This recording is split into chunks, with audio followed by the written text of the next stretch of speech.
Hello and welcome to Dragnet Live from OTRGold.com. My name is Austin Bach. Hope you're doing well. Sorry I'm a bit late to start here. Things are a bit busy at my house this morning. But if this is your first stream, we're typically here at 9 a.m. every Monday, Wednesday, and Friday, listening to one episode of Dragnet until we have listened to all 310 episodes currently available. Today, we're listening to episode 178. The title is The Big Walk. I wasn't able to pull the synopsis yet. I'll have to update the details after the video. But quick shout out to everybody in the chat. We've got Nell, Paul, and Brandon. Thank you for being here. If you're watching this from the Old Time Radio Archive channel, please look at the link in the description and jump over to OTR Gold and come say hi and chat. It's always a good time. Nell, enjoy your meeting.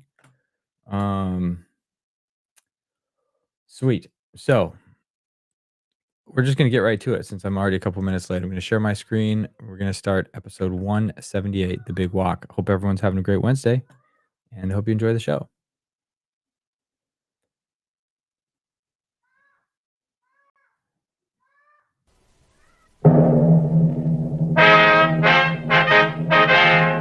Sound off for Chesterfield. Chesterfield, the only cigarette in America to give you premium quality in both regular and king size, brings you Dragnet.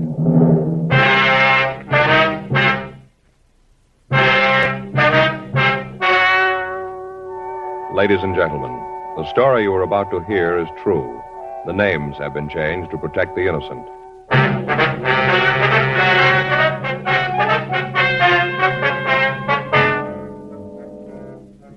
You're a detective sergeant. You're assigned to narcotics detail. You get a report that high-grade heroin is being sold in your city. The key men in the operation are well hidden. You have no leads to their identity. Your job, stop them. These are the reasons thousands are changing to Chesterfield, and why you should change to Chesterfield today. Only Chesterfield gives you scientific facts in support of smoking. Only Chesterfield names its ingredients. Ingredients that give you the best possible smoke. Only Chesterfield gives you premium quality in both regular and king size. That means king-size Chesterfield contains tobacco of better quality and higher price than any other king-size cigarette. It's the same fine tobacco as in regular Chesterfield. And there's enough to give you more than a 1/5 longer smoke.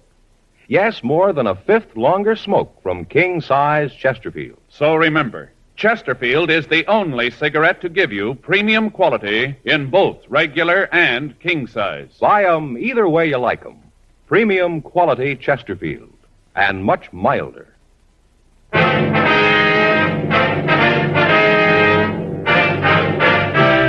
Dragnet, the documented drama of an actual crime. For the next 30 minutes, in cooperation with the Los Angeles Police Department, you will travel step by step on the side of the law through an actual case transcribed from official police files. From beginning to end, from crime to punishment, Dragnet is the story of your police force in action. It was Tuesday, August 3rd. It was warm in Los Angeles. We were working the day watch out of narcotics detail. My partner's Frank Smith. The boss is Captain Kearney. My name's Friday. It was 9:37 a.m. when we got to the main jail. Felony section. Hi, John. Friday, Smith. What do you want? Anderson, 302. Anderson, 302, interview. How's he feeling this morning, John? I don't know. I just checked in a while ago. I heard he gave the fellow some trouble early this morning. Guess he's pretty rocky.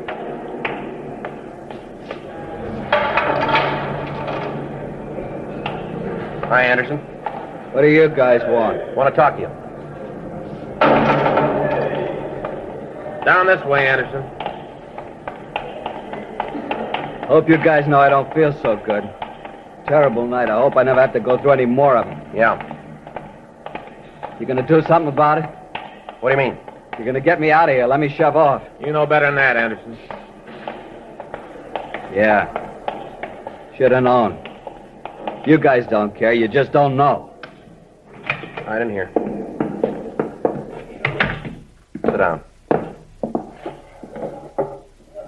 You guys got to do something for me, though. I can't take much more of it. Can't you talk to the doctor, have him give me something? He's got it, just a little bit. I tell you, I'm sick. We'll have the doctor give you some medicine, Anderson. A couple things we want to check with you. You know what I need. It ain't medicine. Can't we do this later? I tell you, I don't feel good. Can't you talk to the doctor? You're booked as Fred J. Anderson. That's your true name? Yeah. Fred J. Anderson. What's the J stand for? You have to know? We do. Jeremiah, my father's name. You have any other names? What do you mean? You use any aliases? No, none. Any nicknames? No. You drive a car? Yeah. 49 Ford convertible. Who holds the pink slip on it? I do. You own it outright? Yeah, look, do we have to go through that whole thing? Can't you ask me later? You guys don't believe me, but you're going to find out when I keel over. You'll know that. What color's the car? Maroon. You know the license number? No. Where have you lived before? For what? You gave the address of 10624 Ivorine Avenue. That's what we have here. Hollywood, is that right? Yeah, that's where I live. You belong to any lodges, anything like that? No. You ever in the armed services? No. No serial number, no branch. Now, look, how about knocking this off? I'm getting tired of you guys leaning on me. You drag me in here, ask a lot of questions. I tell you I don't feel good. You don't believe me. Leave me alone. Let me go back to my cell. Huh? As soon as I feel better, I'll answer all your questions. We got a job to do, Anderson. We didn't build this thing. You knew what had happened when you started. Now, what's your draft number? I don't know. Did you register? Sure. Draft card in your wallet? Yeah. And we can get it. You married? No, not now. You were, though, huh? Yeah, a couple of years ago. It didn't work. Bud was too nosy. Always wanted to know what I was doing. Always asking questions. Have any kids? No. What's your wife's name? Adelaide. How do you spell that? Adelade. Adelaide Morton. Lousiest 2 years I ever spent. Where'd she live? I don't know. Lost track. Where did she live? Same place up on Ivorine. I moved out when we got the divorce. I haven't seen her since. May still be there for all I know. How about your nearest living relative? Yeah, how about him? Maybe you got things wrong, Anderson. You're booked in here on a narcotics charge. That's pretty serious. This isn't a game. The sooner you realize it, the better off you're going to be. All right. Nearest relative. My brother lives in St. Paul. I don't know the address. I got it at home. We don't agree on a lot of things. I haven't seen him for a year or so. What's his name? Henry Alton Anderson. That's your nearest relative? That's what I said. Anybody else? No. How about your friends? Who are they? That's the line. What? That's where I stop answering these questions. You can maybe tie a bum rap on me, but you ain't going to get my friends mixed up in it. No, sir. That's where I draw the line. All right, suit yourself, Anderson. We got a lot of time. Got a cigarette, Joe? Here you are. Thanks. Anderson? No. Thanks. Yeah, Why you have to know who my friends are? for a lot of reasons. I don't want to embarrass them, that's all. I don't want them to have to answer a lot of silly questions. You can see that, can't you? Can't you? Yeah, Anderson, we don't need to embarrass anybody. We just thought it would help here. Well, I won't tell you. I don't feel well. I don't feel well at all. I'm not hooked anyway. You got no right to say that. Look at your arm. I ain't gonna try to con you. Sure, I tried this stuff once or twice, but that don't mean I'm hooked. A couple of pops, that's all. Just a couple of times. That's not the way your arm makes it look. You've almost run out of places to put that needle, haven't you? So maybe I was wrong. Maybe it was a couple of more times than I thought. All right, now look, Anderson, I'm going to lay this out for you. We know there's a lot of H floating around. Has been for the past 3 months, and it's high grade. We know that you and the bunch you work for aren't too choosy who you sell it to. Now, we want the names and where you're getting the stuff. You say you're sick now. Wait a few more hours. Wait till your stomach starts to turn over. Wait till you can't make your hands do what you want them to. Wait till your head starts to crack open. You'll feel different then. We can wait. Well, let's take him back, Frank. Come on. Wait a minute. Yeah, You gonna take me back to the cell? you called it. I don't want to go back in. Well, that's where you're going. You gonna call the doctor, tell him to take care of me? He knows already. He'll do what he can. I can't go that route. You know that. Iron cure, I couldn't take it. It'd kill me. You should have thought of that a long time ago. Yeah, you can say that. You ain't got the habit. It's easy for you to say that. You don't know. All right, let's go. No, I want you gotta do something. I told you we'd do what we could. That ain't enough. It'll have to do. I told you, help me out. Give me a hand, then I'll get over on your side. You know, you scratch my back, I'll scratch yours. All right, tell us where you're getting the stuff. Can't you help me out first? The doctor will see you. Okay. Where do you want me to start? Where do you get the stuff? From a guy. What's his name? Paul. Paul what? I don't know what his last name is, just Paul. Where do you meet him? Hollywood. That's a big place. Where in Hollywood? Different places. Sometime the corner of Hollywood and Vine, sometimes at Highland, once at Cherokee and Sunset, different places. How do you know where? He gets word to me. How? Guy tells me Paul wants to see me, that's all. What does Paul look like? Big guy, real big. What's he look like? How tall is he? 6'2", maybe 250. What's his coloring? Dark. Looks like he's just come back from the beach. Looks real tan. You guys are going to help me out, aren't you, after all I done? What color's his hair? Black, curly black hair. How about it? You gonna do me some good? Any marks or scars on him? Huh? This Paul? Any marks or scars on him that'll make him easier to spot? Yeah, he's got a scar across the bridge of his nose right here. How old is he? Oh, I guess about 38, maybe 40. Drive a car, do you know? Never saw one. He always walked up on me. Is he a user? I don't think so. Maybe joy pops once in a while. I don't think he's on a steady, though. Is he the boss? Huh? He the head man in the operation? I don't know. I don't think so. I think he's just one of the guys. Where'd you meet him? Bar downtown. Were you introduced? No, he just came up, started to talk to me. We got along, made a deal. I was around trying to make a buy, get a connection. All right. I want you to look at some pictures. See if you can point this fellow Paul out for us. Look, I done my part. I told you. Now you guys got a chit to pick up. When do I get to see the doctor? When are you going to fix me? We'll talk to him. That wasn't a deal. We made no deals. You said you'd give me a hand. We will. The doctor will do everything he can for you. We can't promise you any more than that. Not much. That's the way it is. Lousy deal. Everything's on your side. You know it and you sure ride it. Someday I'll learn. It just don't pay. Yeah, what's that? Never scratch a cop's back. 10:46 a.m. We returned Fred Anderson to his cell and called a doctor for him. For the past 4.5 months, an organized gang had been selling high-grade heroin. From our informants, we learned that the drug was being made available to anyone who could pay the price. When we tried to stop the activities of the gang, we found ourselves up one blind alley after another. None of the buys we arranged took place. Meets with the higher-ups failed to materialize. When Fred Anderson was picked up, the narcotics found on his person was of the same quality and type that was being pushed around town. 2:34 p.m. We picked up Anderson and took him to the city hall to look at the mug books. He failed to identify any of the pictures.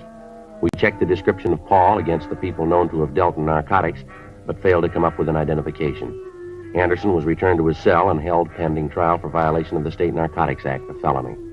4:17 p.m. We checked back into Captain Kearney's office. That's it, Skipper. We're right back where we were 4 months ago. Nothing at all on this Paul, huh? Well, if there is, we haven't been able to find it. You think Anderson's telling everything he knows about it? No, I doubt it. No, that description would fit 100 guys. You got any ideas of where we go from here? Well, yeah, maybe. It might not work, but it's someplace to start. Well, let's hear it. All right, can we take a look at the map over here? From the information we got, the main operation must be taking place someplace down around here, around the harbor area. Yeah? From what we hear, the stuff's there, all right. Problem is how to find a connection. Well, maybe if we just lose a man down there, we thought. Put a man down there and let him work on his own. He might be able to come up with some answers. Pretty risky, Joe. That's a rough place. I wonder if it'd be worth risking a man down there. I don't think we got much of a choice, Skipper. No. Well, we figured that maybe if I went down there and let it get around that I wanted to make a buy, a big one, maybe they'd come to me. Why you? Why not let me handle it? Well, I thought that's the way we figured it. They know you down there. You used to work that area. You're not in any better position, Joe. Fellas walking the streets down there that you've tangled with, they're not about to form any fan clubs for you. Well, we've tried every other way. Informants, leads, every known pusher's been talked to. Still, the stuff keeps coming in, being sold. Where we sit, this looks like one way to get them. All right, how you going to work it? Well, I figure maybe I'll check into some hotel down there, eat in the places in the neighborhood, be seen around the bars, let it get around that I'm here from San Francisco, want to make a buy, and we'll see what happens. You know anything about San Francisco? Well, I know the place pretty well. I spent a couple years up there when I was in the Army. I still don't like this idea of not being able to tag you, though. There's no other way. Suppose so. How are we going to know how you're making out? Well, I'll get word whenever I can, let you know before the buy, tell you where and when. All right, Joe, you bought a piece of it. I'm not going to tell you what to do, you know, but take it easy. Don't make a target out of yourself. Remember, keep in touch with us. Right, Skipper. Let us know as much as you can, huh? Yeah. Take it easy, huh, Joe? Don't want anything to happen to you. Yeah, well, I'm on your side there. August 4th, 8:35 a.m. Frank and I had identification made up bearing the name Joe Arnold. After a final talk with Captain Kearney, I went home, got my car, and left for San Pedro. 6:42 p.m. I checked into a hotel on 6th Street. The hotel, according to the information we had obtained, was near the narcotics distribution center. 8:12 p.m. I went next door to the bar. Yeah? Give me a beer, huh? Eastern? I don't care. Okay.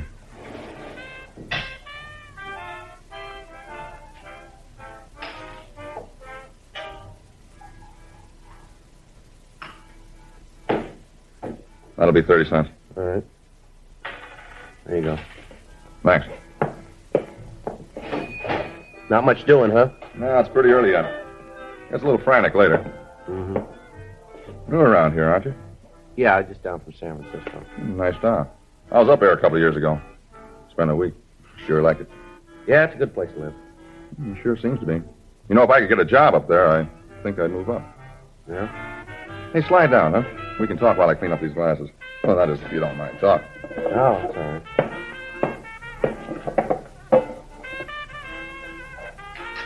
Glasses. Seems like you never get them done. Yeah. You down here on business? Well, I guess you could say that. Uh-huh. Sort of combined, huh? Yeah. And now look at that. What's that? I spent half the day slicing these oranges for old-fashioned, and then people don't eat them. A lot of wasted motion. Yeah, I guess you did. What line of business you in? Nothing special. Just moving around. Wherever I can make a buck, I stop. Guess you'd have to call me a promoter, I guess. Is that what you put down in your income tax returns? What? You know, when you fill out your income tax, it says there how you make your living. What do you put that? Business management. That's good. Business management. Whose business you manage?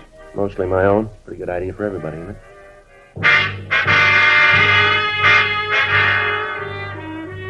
3 weeks passed. I spent some time in most of the local bars and eating places. On occasion, I'd see other officers from the narcotics detail up in L.A. On each of these meetings, I'd have to pass them by and hope that they wouldn't show any evidence that they knew me.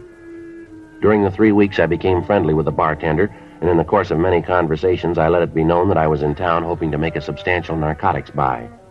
At first, he appeared only mildly interested, but then he began to ask more and more questions about my background and about the people I knew in San Francisco. Friday, August 27th, 9:31 p.m. All right, Joe. How goes the battle? I'm moving around. That's about all I can say. Hey, want a beer? Yeah, fine.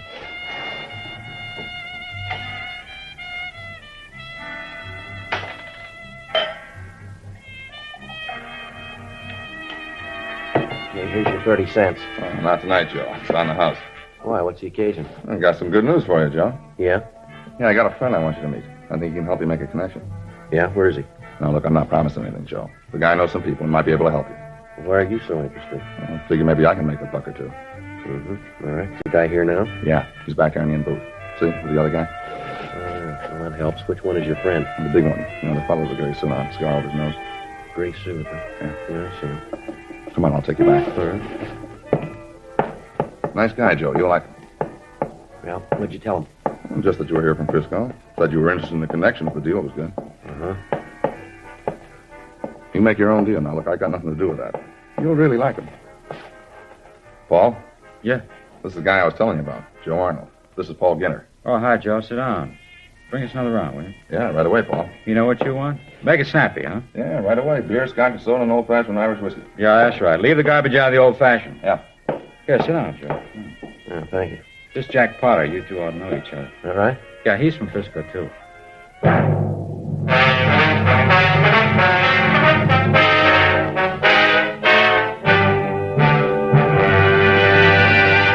You are listening to Dragnet, the authentic story of your police force in action. Now, a report every smoker should hear. Only Chesterfield gives you scientific facts in support of smoking. First such report ever published about any cigarette. A responsible consulting organization reports a study by a competent medical specialist and staff on the effects of smoking Chesterfields. For 6 months, a group of men and women smoked only Chesterfield, 10 to 40 a day, their normal amount. 45% of the group have smoked Chesterfields from 1 to 30 years, for an average of 10 years each. At the beginning and end of the 6 months, each smoker was given a thorough examination, including x-rays, and covering the sinuses, nose, ears, and throat. After a thorough examination of every member of this group, the medical specialist stated, It is my opinion that the ears, nose, throat, and accessory organs of all participating subjects examined by me were not adversely affected in the 6 months period by smoking the cigarettes provided. Of course, these cigarettes were Chesterfields. Remember this report and buy Chesterfields. Either way you like them, regular or king size. Premium quality Chesterfield, and much milder.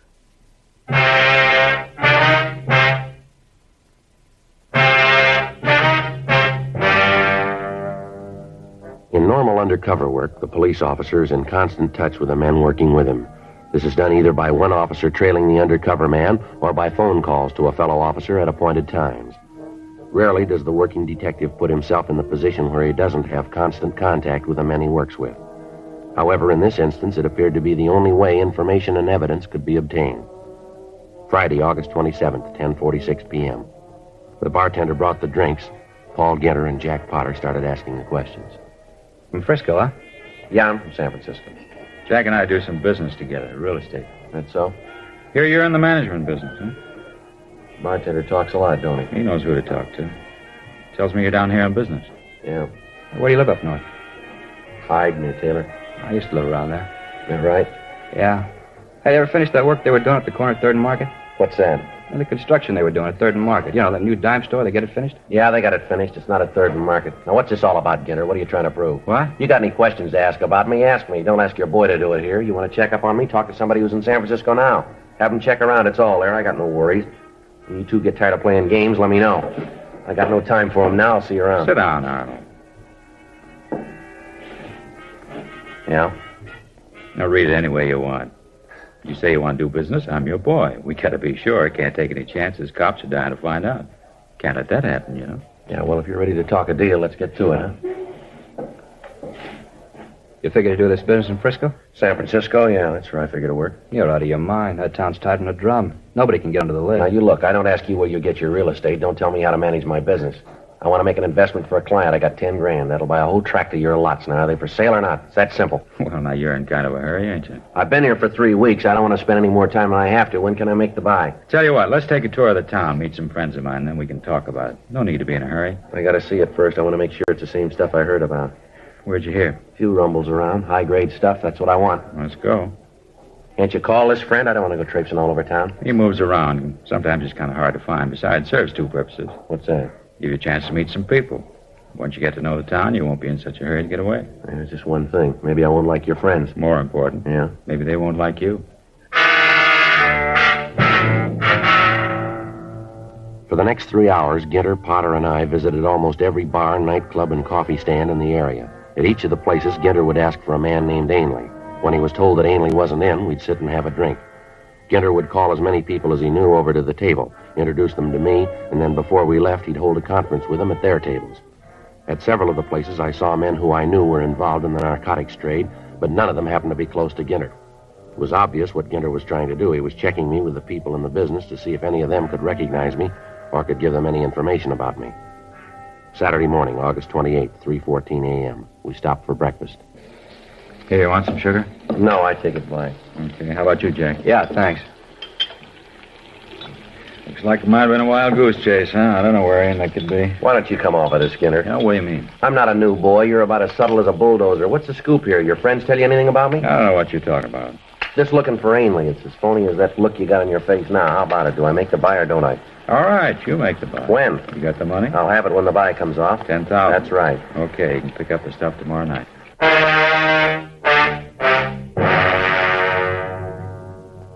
4:30 a.m.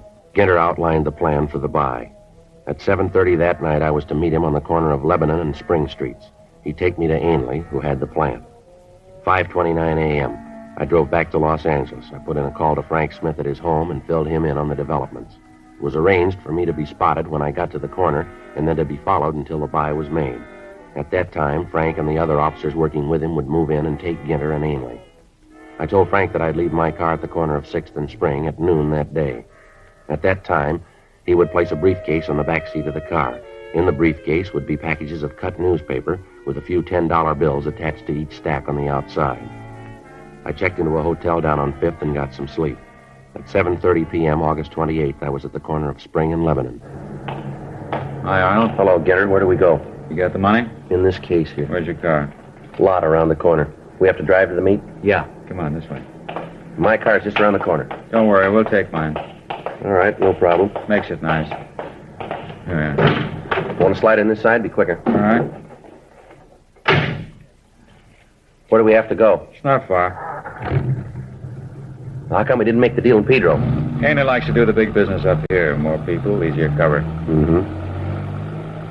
When we first pulled away from the curb, I thought I could make out Frank and Captain Kearney in back of us. We drove for about an hour. Ginter cut down every side street in the area. Every place he drove, he kept his eye on the rearview mirror. I was afraid he'd make the tail. He drove out Sunset Boulevard and back down Wilshire, down Spring and over to Hope Street. Along the way, I lost sight of Frank and Captain Kearney. Finally, at 8:36, we pulled up at the corner of Spring and Lebanon.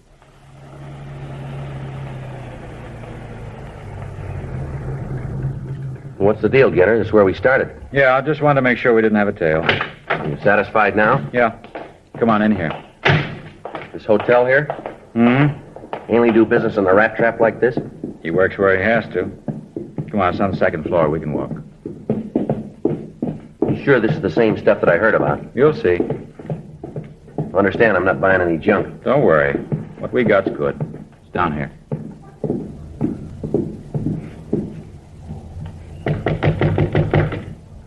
Come in.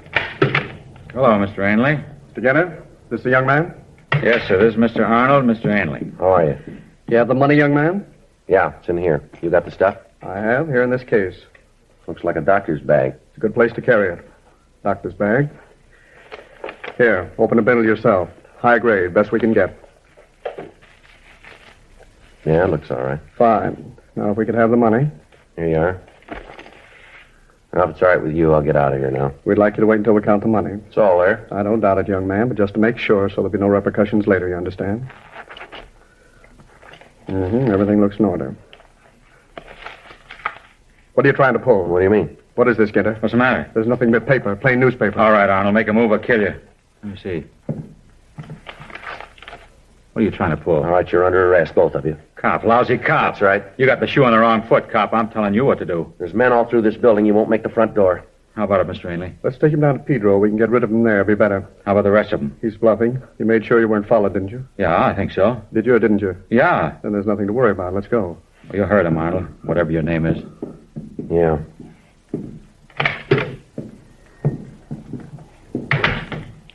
Let's walk down, not too fast. I'm parked out front. Good.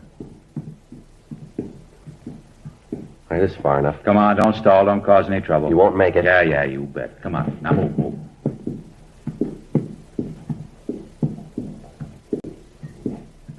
All right, down these stairs. Smith, cover the other side. Yeah. Walker, block off that end of the hall. Right, Captain. You all right, Friday? Yeah, fine. Watch that guy, Frank. I got him. Hold it up, mister. You're not going anyplace. Fool, you stupid fool, Ginter. Can't even lose a tail. Okay, both of you. Hands behind your back. I told you to make sure you weren't followed. I told you. I lost him. I know I did. I tell you, I lost him. All right, let's go. Come on, let's move. You didn't lose him. It's enough talk. Come on. Those guys never learn, do they, Frank? What do you mean? Well, they keep lying right up to the finish, don't they? How's that? Well, Ginter and Ainley there. They'll be arguing all the way downtown about them losing you when you were tailing us. Shouldn't be any argument, Joe. We lost you someplace along Wilshire. But you got here all right. I thought this is the way you played it. No, we just took a guess you might come back to your car. Yeah, it was a pretty good guess for me, anyway. Why? We'd have gotten him sooner or later.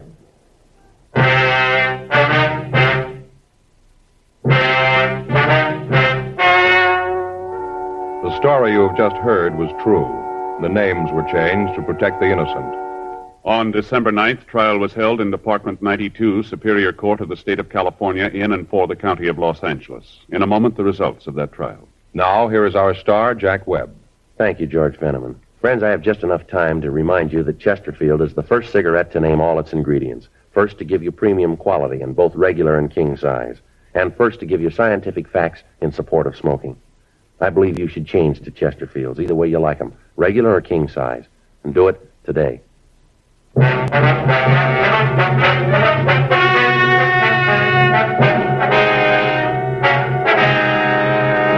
Paul Robert Ginter and James Arthur Ainley were tried and convicted of violation of the State Narcotic Act, a felony. They received sentences as prescribed by law. Violation of the State Narcotic Act, a felony, is punishable by imprisonment in the state penitentiary for a period of not more than 6 years.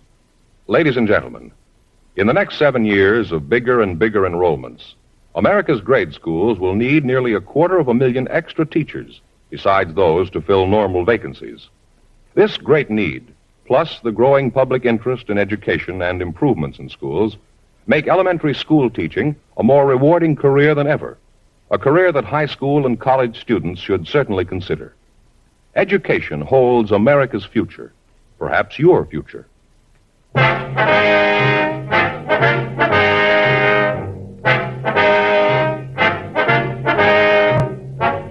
You have just heard Dragnet, a series of authentic cases from official files. Technical advice comes from the Office of Chief of Police W.H. Parker, Los Angeles Police Department. Technical advisors, Captain Jack Donahoe, Sergeant Marty Wynn, Sergeant Vance Brasher. Heard tonight were Ben Alexander, Whit Connor, Harry Bartell, Lee Marvin. Script by John Robinson. Music by Walter Schumann. Hal Gibney speaking. Sound off for Chesterfields. Either way you like them, regular or king size, Chesterfield gives you the best possible smoke. Much milder Chesterfield. Chesterfield has brought you Dragnet, transcribed from Los Angeles.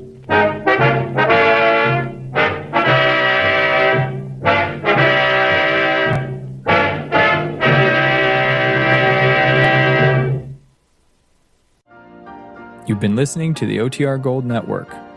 Find more classic radio at otrgold.com.